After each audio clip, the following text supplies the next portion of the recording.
Para pasar de ese estado del injerto a media, con los puntos todavía in situ, a un injerto ya sin suturas y con una corrección refractiva con usted, después de una catarata, y para que salga bien hay que tener ciertos conceptos generales, ¿no? Por supuesto no es llegar y operar a este paciente.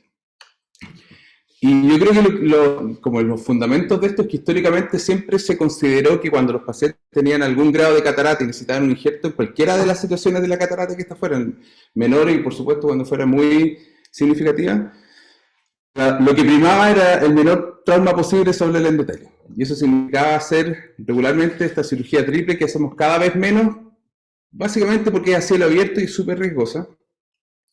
Pero lo más importante era el menor trauma posible sobre el endotelio. Y eso justificaba un montón de procedimientos a cielo abierto que son súper peligrosos. E incluso ahora que tenemos mejores técnicas, mejor instrumental, y podemos hacer la cirugía controlada sin abrir la córnea antes, sino que hacer un opaco tradicional, aunque la córnea esté un poco opaca, y luego hacer el injerto, todavía se justifica, todavía hay razones por las cuales diferir la cirugía hasta el final. Y esas razones son fundamentalmente la opción de corregir refractivamente a este paciente y el astigmatismo que es propio de este tipo de procedimiento. Y con la aparición de las máquinas de FACO modernas y viscoelástico moderno, y como yo soy más viejo, me acuerdo de haber operado con las máquinas más antiguas, y todavía me sorprendo cuando estoy operando catarata y los pacientes tienen Search, por ejemplo, con la cámara súper estable, que es algo que probablemente los más nuevos ni siquiera se imaginan cómo era antes, y yo no me imagino cómo era antes, con las primeras máquinas. La incorporación rutinaria de los lentes tóricos, que ahora se usan están súper disponibles y en casi todas partes, y en el hospital tenemos. Y por supuesto la incorporación de la cirugía lamilar de la córnea también ha hecho que uno pueda, ha propiciado este escenario de que uno pudiera postergar la cirugía, porque si una vez va a hacer una cirugía, una queratoplastia laminar profunda cerrada, y tiene una catarata, ¿cómo después va a ir en esa misma cirugía a abrir? La idea es que la cirugía sea lo menos invasiva o abierta posible. Y esta idea recién parece como que fue hace muchos años hubiese sido, la verdad es que la idea como de empezar a hacer la cirugía en forma secuencial no es tan antigua, y los primeros trabajos eran como del 2003, han pasado 20 años, yo sé, pero eso es porque las cosas empezaron a mejorar no hace tanto tiempo, y a pesar de que se ha establecido que la FACO, igual que los pacientes que son no trasplantados, disminuye el recuento de células endoteliales, por ejemplo en este trabajo donde se compara cirugía secuencial extracapsular tradicional versus FACO, estos cambios no son tan significativos, no son tan diferentes, aunque hay diferencias estadísticamente significativas, pero la gracia y la gran ventaja de la cirugía secuencial es que uno puede corregir a este paciente de su astigmatismo, que es inherente a la cirugía de córnea y que es una corrección que es en largo plazo. Y esto es lo que es gratificante finalmente cuando uno lo piensa bien. El paciente tiene su injerto y un lente tórico puesto con una corrección mucho mejor que no la tuviera. Algunas consideraciones respecto a esto es que yo me voy a referir fundamentalmente a la queratoplastia penetrante y al DALC, porque cuando hacemos queratoplastia endotelial es muy raro que nos tengamos que enfrentar a este escenario de catarata injerto, fundamentalmente porque en nuestro medio la mayoría de los pacientes que tienen queratoplastia endotelial, ya sea DISEC o DIMEC, son pacientes que tuvieron complicaciones quirúrgicas en la catarata. Nosotros con una cuestión genética tenemos muy FUX primario, podríamos llamar, o pacientes con FUX que se descompensan por la evolución de su FUX. Es bien infrecuente, yo he visto muy pocos casos, de tal manera que la mayoría de los pacientes ya llegan pseudofáquicos.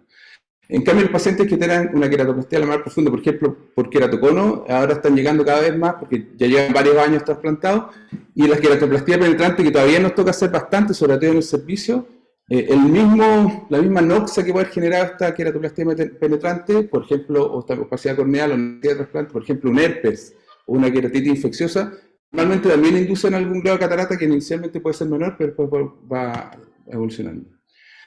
Y obviamente las cosas que hay que tener presentes como contras, como en esta balanza de contras y cosas positivas, es la posibilidad de la falla del injerto, que es la primordial, con la descompensación corneal, pero los pros yo creo que justifican obviamente los riesgos de hacer la secuencia, que es básicamente la oportunidad de la corrección refractiva. Y lo otro es que mientras más temprano uno opera estas cataratas, sabemos que menos riesgo, menos ultrasonido, menos cirugía más corta, de tal manera que es más fácil.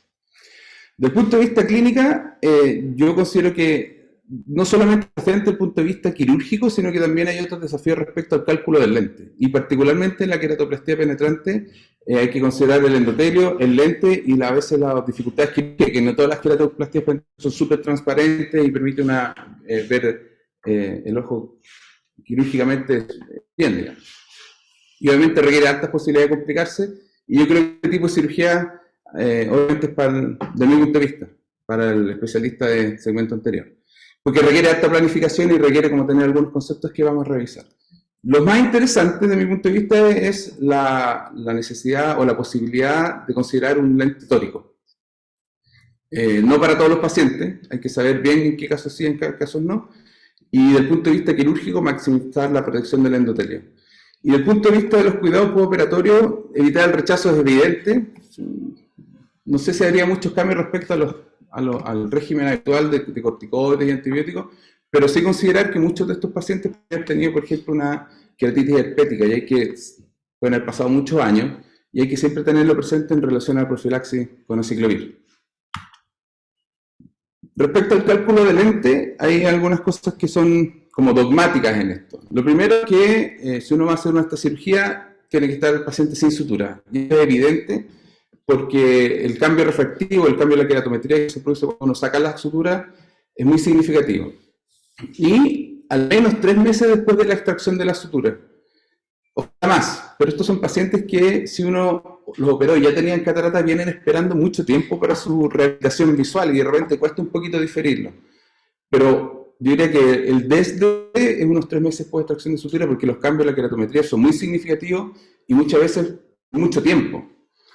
Y respecto a las fórmulas, la teoría o la intuición dice que uno debería usar fórmulas modernas de cuarta generación, no fórmulas teóricas que se usaron o que se calcularon, que se diseñaron teóricamente para ojos sanos, no intervenidos como la SRKT.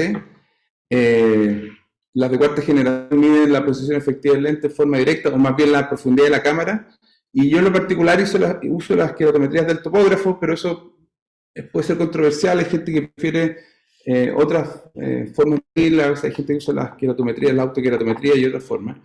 Pero lo es que si uno va a la revisión de los trabajos, que por supuesto nunca son series muy grandes, pero estos son 10 años de un grupo italiano de 80 y tantos pacientes, ellos encontraron que primero todas las fórmulas tenían un shift miópico, no sé si un shift, pero un sesgo miópico, que no era muy grande en relación al error refractivo completo, que las medianas del error refractivo absoluto eran bastante comparables y que curiosamente las fórmulas que más conocemos como cuarta generación, como Huygens, no eran particularmente buenas en esto. Y en ese gráfico, por ejemplo, uno lo puede revisar, en donde un estándar súper adecuado sería menos de una dioptría de error refractivo, y donde, no sé, la barrita ISRKT hizo el 55%, podríamos decir, cumple ese criterio, y Huygens está un poquito más bajo, de tal manera que la fórmula para esto sigue siendo un misterio y requiere, siempre hay que estar más bien como tener presente que existe una dispersión respecto al error refractivo posible y que hay que advertirlo al paciente. Ahora, no somos particularmente exigentes tampoco, porque, bueno, el paciente tiene un trasplante finalmente. Pero saber que no hay ninguna fórmula perfecta, incluso la fórmula de Kane, que está como súper, diría de moda, tampoco tiene un rendimiento como particularmente bueno. Estas fórmulas que son modernas no conocemos, no están publicadas completamente, no se sabe exactamente cuáles son las ponderaciones, más que se sabe qué cosas mide, que tiene componentes de regresión matemática y que tiene componentes con inteligencia artificial, pero no se sabe exactamente cómo funciona, de tal manera que es difícil compararla con otra diferencia, por ejemplo, de Huygens, que se sabe perfectamente que está publicada, digamos, SRT. Cuando tenemos un paciente que tiene queratometrías no tan altas, digamos menores de 50, que tiene un astigmatismo topográfico, le puse aquí a propósito poco irregular, porque es difícil tener un paciente post-trasplante con un astigmatismo completamente regular y completamente simétrico. A pesar de la catarata, con la refracción esferocilíndrica algo mejora, digo, al probar la montura o la refracción, a la prueba subjetiva. y que tiene keratometrías que son congruentes entre los exámenes y que son reproducibles, con esto estamos súper asegurados y nos vamos bastante a la segura con el cálculo. Y este, de alguna manera, es el caso ideal. En estos pacientes, si yo tuviera un astigmatismo alto, y creo que lo conversamos la otra vez en el poli de córnea, ¿vale la pena a estos pacientes ponerles un lente tórico? Y por mucho tiempo se consideró que frente a la posibilidad de tener que cambiar este injerto en el futuro por un rechazo, por una falla, no valía la pena, pero hoy en día se considera que sí, pero hay que tener presente qué pacientes son buenos candidatos y son malos candidatos. Porque el mayor temor es obviamente que si en el futuro este paciente en 5 años más le falla la córnea y tiene un edema corneal y cambiar el injerto, solamente voy a poder corregir ese injerto, o sea, ese injerto con una queratoplastia endotelial. No existe la posibilidad, teniendo el lente tórico, de ponerle otro injerto penetrante, porque obviamente el lente está calculado para este trasplante, para esta queratometría, y no para la futura. Entonces, en ese sentido hay que tenerlo súper presente. Y esto lo traje de colación porque un poco me llegó a ver esta paciente que tenía una historia bastante trágica de una PRK fallida en cualquier centro. En este ojo, fallida porque hizo un melting y se perforó. Entonces, yo no lo operé, lo operó otro doctor, yo la vi cuando estuvo con su melting, le hicieron un parche, esto hace como 12 años atrás, y luego le hicieron un injerto que está ahí, bastante grande, pero fue funcional en su momento, transparente, y después la paciente, yo no la volví a ver, pero me dice que ha estado con muchas molestias y el injerto está empezando a fallar, y abajo en la foto de una esquina se ve que tiene algunas bulas y le molesta, entonces como estamos anticipando que este injerto está fallando, a pesar de que todavía algo ve 20-200 o algo así. Y lo que me llamaba la atención es que solamente con el examen de la consulta, las queratometrías, ¿se alcanza a ver? Sí. Son súper, o sea, tiene 35.5 en el más plano y 48 en el más curvo, un astigmatismo en contra de la regla de 12 dioptrías que es completamente incongruente con la refracción. La refracción tiene una refracción súper razonable de más 2 con menos 3 en otro eje. Entonces esto no es congruente y claro, preguntándole a la paciente, esta paciente después la dilaté, por supuesto, y tiene el lente tórico de muy altas dioptrías y de tal manera que esta paciente no tenemos nada más que ofrecerle que, por supuesto, y lo haríamos así, pero con la conciencia por lo menos, que una queratoplastia endotelial. Y me había dicho que le habían planteado hacerle un injerto penetrante en otro lugar, lo que habría sido desde el punto de vista refractivo un desastre, porque imagínense un lente para 12 dioptrías o algo así, con un injerto en cualquier otro sentido, habría sido efectivamente un desastre. No habría sido posible corregirlo probablemente, más que sacando el lente o algo así. Entonces solo es posible considerar un lente tórico si en caso de que falle el injerto el paciente puede ser candidato a una queratoplastia endotelial, ya sea un DISEC o un DIMEC, en cualquiera de sus formas. Normalmente los pacientes sí lo son, pero si el paciente tuviera, por ejemplo, muchas sinequias, o eventualmente no tuviera, bueno, esos escenarios como medios catastróficos habría que considerarlo. Son buenos candidatos para esto, para cirugía con lentes tóricos, aunque sea de súper altas dioptrías, los pacientes que tengan un astigmatismo regular o muy poco astigmatismo irregular y que por supuesto que el lente pueda corregir este astigmatismo. A veces los pacientes tienen astigmatismos muy altos, pero cada vez o ahora tenemos lentes que corrigen estos astigmatismos súper altos. En el hospital tenemos la serie de Alcon, que son los SN60AT, que corrigen desde más 6 hasta más 30 el componente esférico, o sea, hay desde más 6 hasta más 30 el componente esférico, y hasta 6 dioptrías de astigmatismo en el lente, que son 4 dioptrías, hasta 6 dioptrías de astigmatismo refractivo, que son 4 dioptrías en el plano corneal, que no es mucho. Y los lentes de Zeiss, que son más caros, pero se pueden mandar a pedir, hay ciertos que están en stock, pero los que están en los extremos se pueden mandar a pedir. Tienen un rango de corrección mucho más amplio, desde menos 4 hasta más 32 y hasta 12 dioptrías de astigmatismo. Yo he puesto un par de estos lentes en algunas circunstancias particulares y la verdad es que el proceso no es nada engorroso y los lentes funcionan súper bien. Hay que mandar a pedirlos sí, en general, pero andan en muy buenos resultados. Y solamente para recordar qué pacientes son malos candidatos para esto, cuando el astigmatismo es muy irregular no tiene ningún sentido en insistir. Realmente uno quisiera poner, pero la verdad es que en estos casos no vale la pena. Hay situaciones que francamente existe un lente tórico, aunque uno quisiera, con todo su esfuerzo no vale la pena. Por ejemplo, este paciente tiene 50 dioptrías en un eje y 62 en el otro. Ningún lente va a poder corregir esa diferencia esa asimetría, digamos. Los pacientes que dijimos que no eran candidatos después a un DISEC o un DIMEC, y este es un escenario que también alguien podría no considerar si es que no lo ha visto o no le ha tocado revisar, que es que muchos de estos pacientes usan lentes de contacto semirrígido gas permeable o usan lentes esclerales y los toleran súper bien y tienen buena visión y lo han usado por años y de repente su injerto empieza a fallar y uno podría eventualmente, o perdón, más que el injerto empieza a fallar, empiezan a hacer una catarata y uno podría verse tentado a considerar un lente tórico.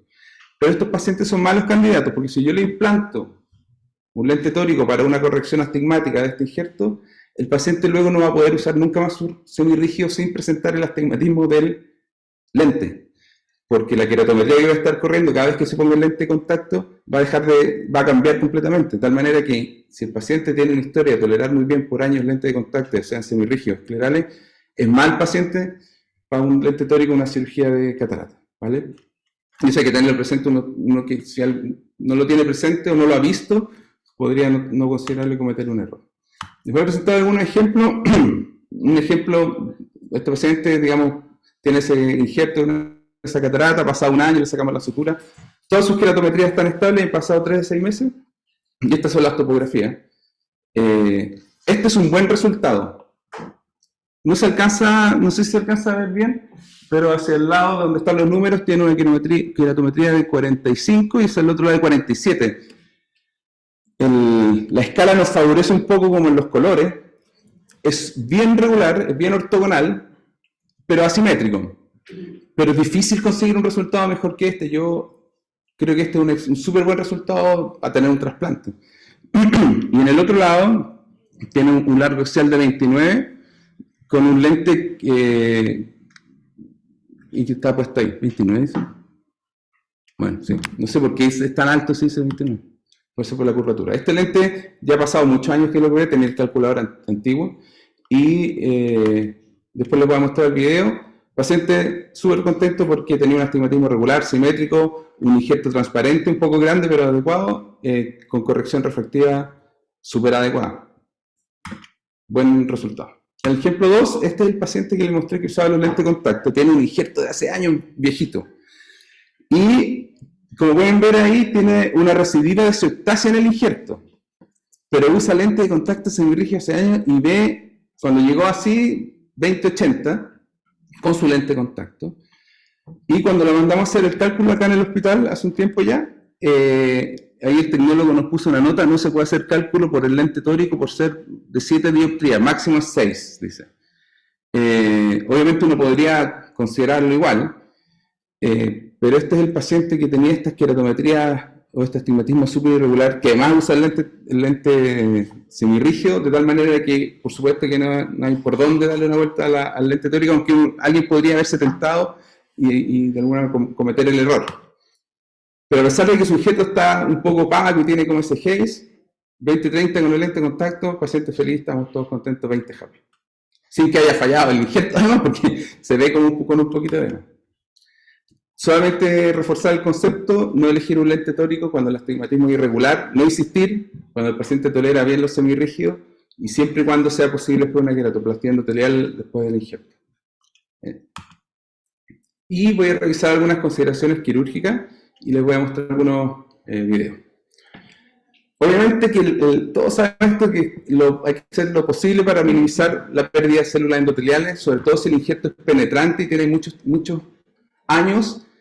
Tiene que ser técnicamente impecable y el menor tiempo de FACO posible, y la posibilidad de falla del injerto es evidentemente muy posible, ¿vale? No hay que confiarse. Considerar que a veces uno ve el injerto transparente o bastante transparente y cuando se mete a pabellón con la iluminación del microscopio, a veces con el aumento de la presión, se pierde mucho la transparencia corneal y eso hace que la cirugía sea más difícil. Yo me he encontrado con cirujanos de segmento anterior que no creen mucho en el soft shell. Yo soy ferviente seguidor de Archinov, no sé si ferviente, pero le creo, y creo que el soft shell bien hecho es una herramienta súper necesaria en estos casos de bajos recuentos como trasplantes penetrantes antiguos y FUCS. Y un tip menor, pero que se los digo, que estos pacientes siempre necesitan sutura. Estos limbos ficticios o artificiales postquirúrgicos nunca son autosellantes o difícilmente, y nunca hay que confiarse, siempre hay que ponerle una sutura. En la Archinov, un médico canadiense que ha publicado muchas técnicas distintas, pero entre este softshell, y él se ha dado vueltas con diferentes tipos de softshell que pueden escuchar. El estándar es el primero, softshell técnica con viscoelástico dispersivo, que lo hemos escuchado. Hay uno que se llama Ultimate Softshell, otro que se llama Laminar Softshell. Nosotros nos quedamos con este, el estándar, porque tenemos los viscoelásticos adecuados para hacerlo bien. Y significa darle, ya saben, dispersivo primero, y el cohesivo es súper necesario segundo para que esto se vaya hacia arriba y se adhiera al endotelio. Y está hiper estudiado en Fuchs, está hiper estudiado en distintas condiciones, como la función endotelial con o sin softshell en el postoperatorio, como una medición de la, o sea, la paquimetría como una función de la función endotelial, valga la redundancia. Y se sabe que el softshell, o se ha demostrado, funciona. Y yo soy creyente del softshell. Lo mismo que la técnica de FACO, yo creo que más que pensar que hay que hacer un FACO chop o meterse con una técnica específica, creo que concentrarse en hacer la mejor cantidad de ultrasonido posible.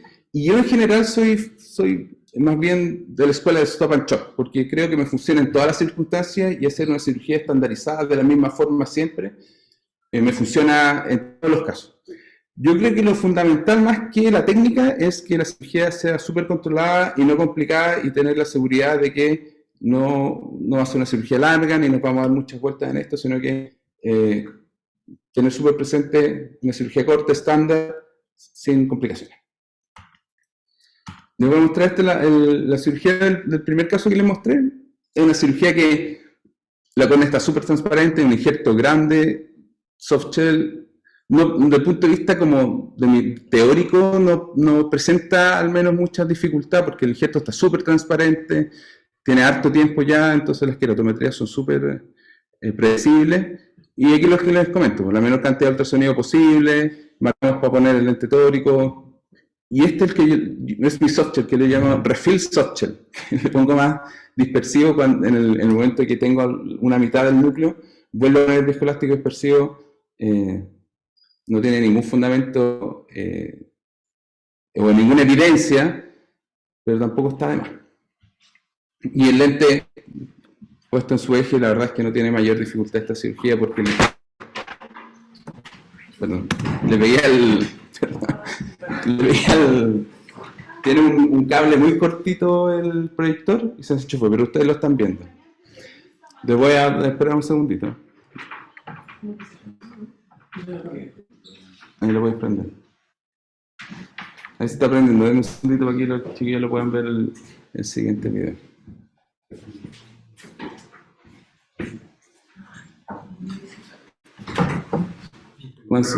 ¿Se prendió? Vamos a esperar un segundito. Perdón.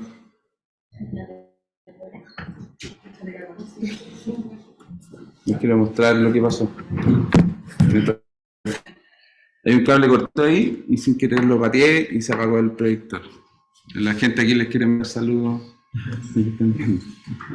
Se está prendiendo el proyector, empieza enseguida. Un segundo.